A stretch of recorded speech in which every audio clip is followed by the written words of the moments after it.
What's up, MMA fans? I know I didn't do predictions. I didn't do even predictions for, or whatever, for UFC 100. And I should have, but I didn't. But I did watch the fights, though. And I've been watching, so I haven't stopped watching. I still pretty much know everything that's going on. And obviously, you know, UFC 100 with Brock and, you know, and Mir and GSP and Alves. And obviously the most fan-friendly favorite that night was watching Dan Henderson knock Bisping out. And, you know, a lot of people bickered and pissed and moaned about the follow-up forearm shot. I mean, he did the same thing to Vanderlei Silva in their second fight, and nobody was bitching and moaning about that. So, I mean, it was in the context of the fight. It's not like the ref was trying to pull him off, and he was still hitting him, much like Rampage did to Vanderlei Silva in their third fight. He was still hitting Vanderlei, and the ref was on Rampage's back, but for some reason nobody even talked about that. But nevertheless, it was a good card. I mean, obviously the way Brock acted after his fight and the things that he said made him even more, you know, vilified, and just one of the most classless acts I've ever seen in the history of the sport, really. The way he just went off on a tangent like no other.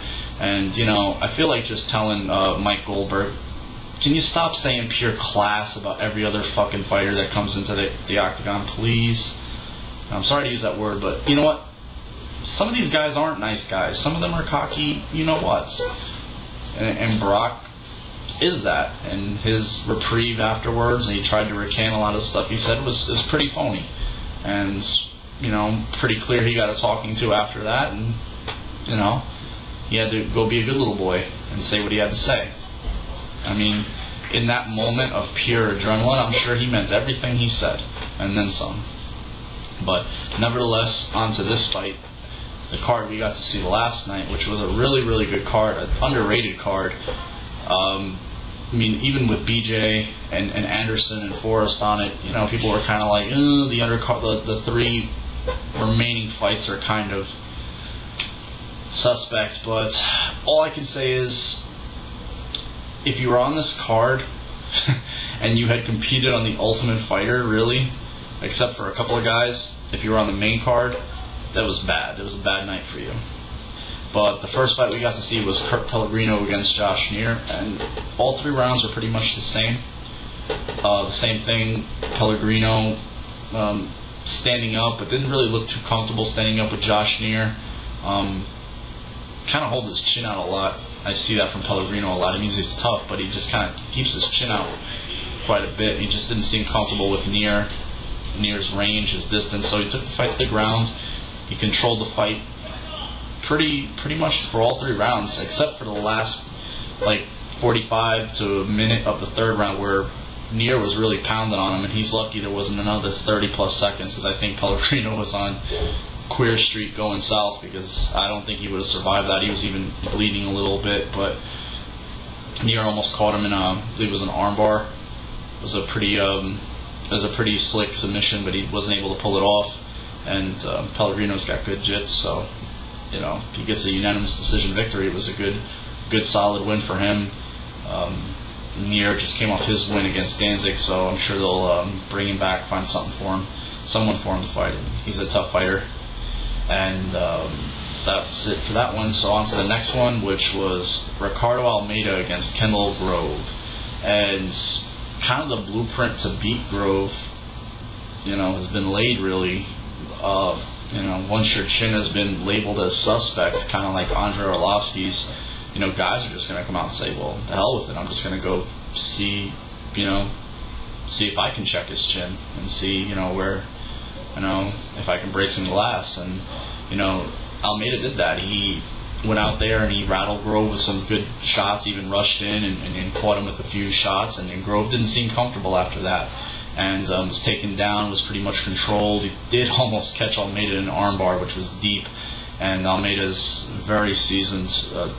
You know, he's a real Brazilian Jiu-Jitsu black belt. Like, you see guys that get labeled as, you know, BJJ black belts, but there's certain guys, I think, that can really only hold that moniker, that status. That's how good it is, and I think Almeida's one of those guys. And at 170, I think he'll be really big 170, and he'll be hard to stop at that weight, and he gets a unanimous decision victory.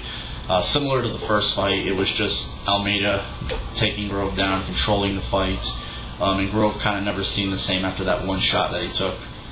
He took a couple of good shots, but the first one really seemed to just take him out of his game. Now on to the next fight, Johnny Hendricks against Amir Sadallah. Amir Sadallah, who's been, he won Ultimate Fighter Season 7, I believe, and just been injured. So much was scheduled to fight, and just injury. Much like George Sakharopoulos, who won his fight. He's a guy who was supposed to fight, just injured. Amir finally gets his chance, goes out, and essentially he gets a little over aggressive in the first minute or so of the fight, and just basically walks into a punch and rattles him enough to where Hendricks is like, he rushes in, sees his opportunity, and I would say Sadallah was it's 50-50, that stoppage. That stoppage could have gone either way. It wasn't a terrible, horrible stoppage, but I don't think it was a good stoppage either. I mean, I would have liked to have seen it go maybe 5-10 more seconds to see if he would recover, because he got right back up and his eyes were not glossy, or he wasn't like out of it. But really disappointing for him, and a big win for Hendricks. I mean, he's a guy that looks like he can make 155. You saw him in the octagon; he still looked like he was a guy who could be down at that weight class and be okay with it. But Sadallah, I think he'll come back. He's got talent, obviously. But really disappointing win. Kind of just got to give him a mulligan for that one. But don't take anything away from Hendricks. He came out there and did what he had to do. Riley-Nelson fight was just basically Riley pounding on Nelson for the whole 3 rounds. Not much else. This is a repeat fight. They had I think a shaky decision on an undercard, and they had to throw this one on there to fill in the time. So it was a good fight, just a real workman grinding out type of effort for Riley, and pretty much dominated AJ Penn's training partner. They were even talking about Nelson being able to make 145 and go down and compete at that weight class, and I think you'll see that from some fighters, at 155. I mean, there was even talk of Frankie Edgar doing that, and look what he went and did in his last fight against Shirk. He just pretty much dominated him for 3 rounds. But on to the next fight, the co-main event, Anderson the Spider Silva against Forrest Griffin. And they made this fight in an effort to give Anderson a fight, and this wasn't a fight at all. I mean, I felt bad. I really did feel bad for Forrest after this fight, and I'm not a huge Forrest fan. There's some people that just love the guy, and I can understand why. Especially after Anderson's 2 lackluster performances. He was booed when he came in, and to have a guy put his hands down and basically bob and weave 2 punches and basically walk right into just a jab, knock yourself out. It was pretty, and he was still, his eggs were still scrambled from the first time he got knocked down. It's kind of like what happened to Kimbo, to be honest with you. Kimbo just walked into just a jab and knocked himself out. Sadallah, kind of the same thing. He just walked right into a punch, and after being a little too over aggressive. And you could see how skilled Anderson was as compared to Forrest. And this begs the question, like, in Anderson's 2 fights at 205, he's looked amazing. Fights haven't even gone in no time at all. And his last 2 fights at 185, he's looked just not the same guy. You got to figure the guy's 34, 30, pushing 35. Is cutting the weight affecting him? Is cutting like 20, 25 plus pounds? I think he walks around between 210, 215. Is cutting all that weight affecting him? So, we'll see. I mean, he doesn't look ripped, but he looked full. But he had that bounce, he had that movement, he had that aggression, and at 185 in his last few fights, you just haven't seen that. But at 205, he's looked really, really good. So, I don't know. We'll see. He's going to defend his title again against Dan Henderson, which should be a good fight. I think Dan will put up a better effort. At least he did in his last fight against Silva. But you got to take Silva in that one as a favorite. And you definitely, after this one, you're going to see him at 205 again. You're definitely going to see him at 205 again after the way he destroyed Griffin. And I don't know. Sometimes it's hard to match up the Brazilian guys because they're all really friendly with each other and they all have the same manager, per se. You know, a lot of them do. So we'll see if Silva will fight, you know, if Shogun wins a title, or will he fight Machida? But Machida has the same manager as Silva. I doubt that they'll match those two up, but we'll see. And on to the next fight, which was the main event, the lightweight title.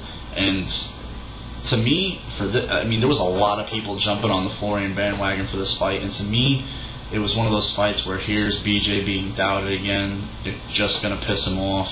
Especially, it's easy to jump on. It's easy to do that to a guy after a loss.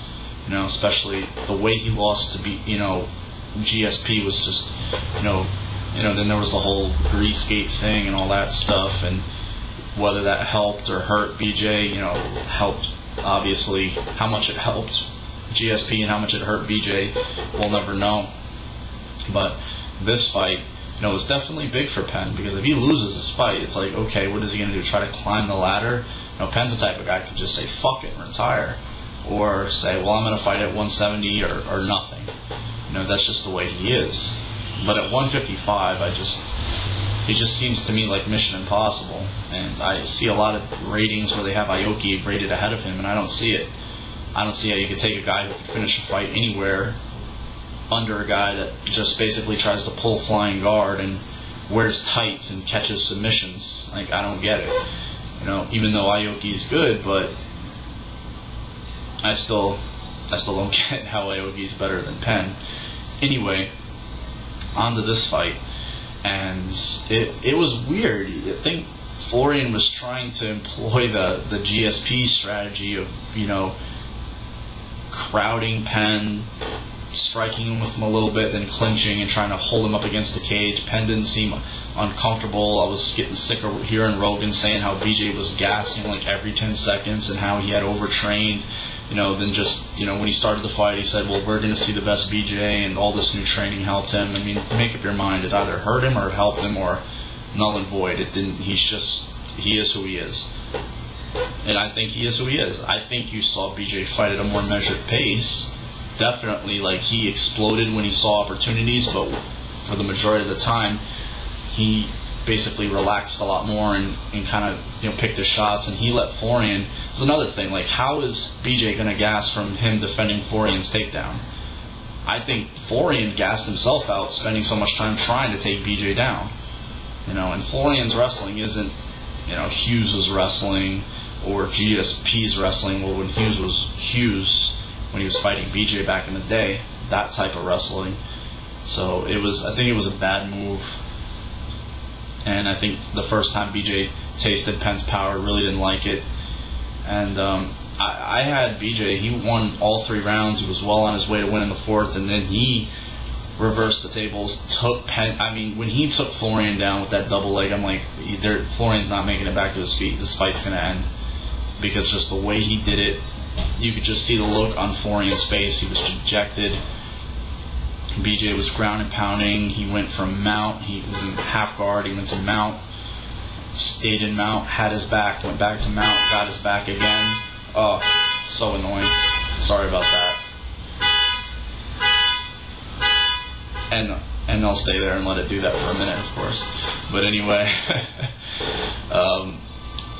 he submitted Florian, and people were saying how Florian had the. I mean, Florian has got good jiu-jitsu, especially for MMA, but people forget about Penn. I mean, he was a jiu-jitsu world champion, only 3 years training in Brazil. You can't even fathom that. And I think his jiu-jitsu was on such another level. You saw him make Florian look bad on the ground, and that's not easy to do. And you kind of got to look at Florian now as he's in that Rich Franklin territory where at 185, Rich is good enough to beat everybody else except Anderson. And I think the same thing for Florian. He's good enough to beat probably everybody else. Probably get a good fight from Diego. I think Diego... I don't know how they would win because Diego doesn't look as aggressive at 155. I mean, he looks just a little different to me. But other than that, I think Florian's good enough to beat everybody else except Penn. and I just think he's kind of stuck, and this is his second title shot.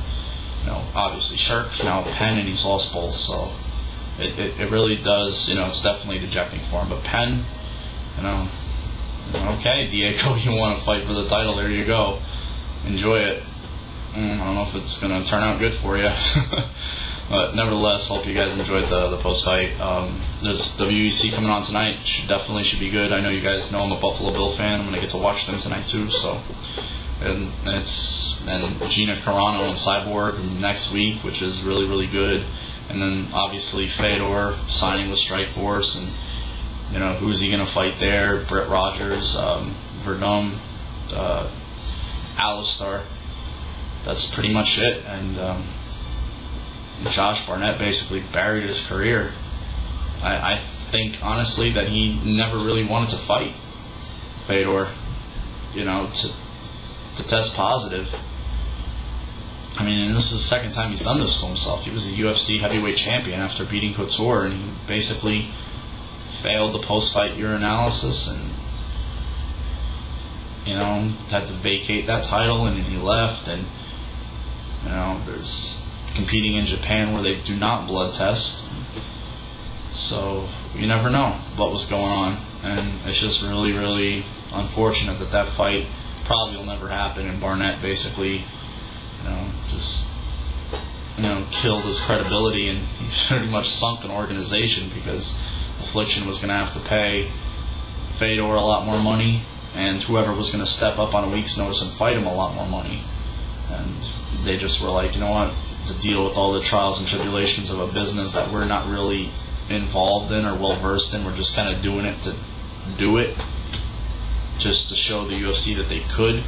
And now, look what happens. It's like when Dana White goes off on his tangents about how he hates these people, and you know how he is. I laugh, because I know in a moment's whim, he'll flip the script and be like, well, like if Fedor was to sign with the UFC tomorrow, if he was to start Strikeforce, you know what?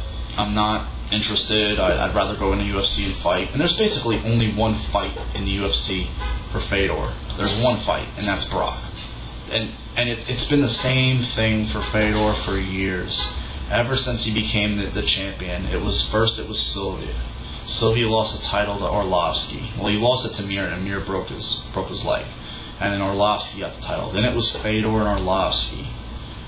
That was the debate. Then it went back to Sylvia. Sylvia was like, oh, it's Fedor, Sylvia, Fedor, Sylvia. Then Couture got the title, and then it was like, oh, everybody remembers that, Fedor, Couture. Couture basically said, fuck you, UFC, you're not going to get me that fight, pay me more money, I'm leaving. Basically the same thing Ortiz did, and Ortiz got flamed for it. But look, he's back in the UFC, and Dana said he would never deal with him again. So that's my point. If Fedor was to say, I want to sign with you tomorrow, and he did, Dana White would be on his fucking blog saying how great he was, and how he's been and is the best heavyweight, period. He's beaten everybody there is to beat. You do not accumulate a 30-whatever-and-1 record by being shitty or not fighting people, because we've seen people lose. We've seen underdogs knock great fighters out. I mean, Matt Serra was the biggest underdog in the world when he KO'd GSP. I mean, we've seen all that stuff. I mean, when Joe Lozon beat Pulver, he was, wow. I think the odds on Vegas, wow, if you bet like $5 on him that night, you were going to get back $500. That's how big of an underdog he was. So we've seen underdogs win, and for him to maintain the level of consistency he has for this long, you've got to give him his due. I mean, all this pound for pound stuff is just for argument's sake. It's all bullshit. Sylvia's a great fighter, Penn's a great fighter, GSP is a great fighter, Fedor is a great fighter, and all fight in different weight classes. They're all great fighters. Just like in boxing, there's just the weight class you fight in. For a long time it was Roy Jones Jr. and Floyd Mayweather. Now it's Pacquiao. Mayweather doesn't like that now, so he wants to come back to fight Pacquiao, which is good. But they have to fight other people first. But nevertheless, sorry I went off on that little rant. You guys have a good one. Take care. I'll probably do Carano and Cyborg predictions. Let's see how that card works out. Looks like a decent card, so I'm really eager to see Masasi fight. That's what I'm excited about. I'm honestly watching the card for Nick Diaz and Masasi. And the Carano, I'm not going to lie. I want to see her. Even if she loses, I want to see her. But you guys have a good weekend and take care.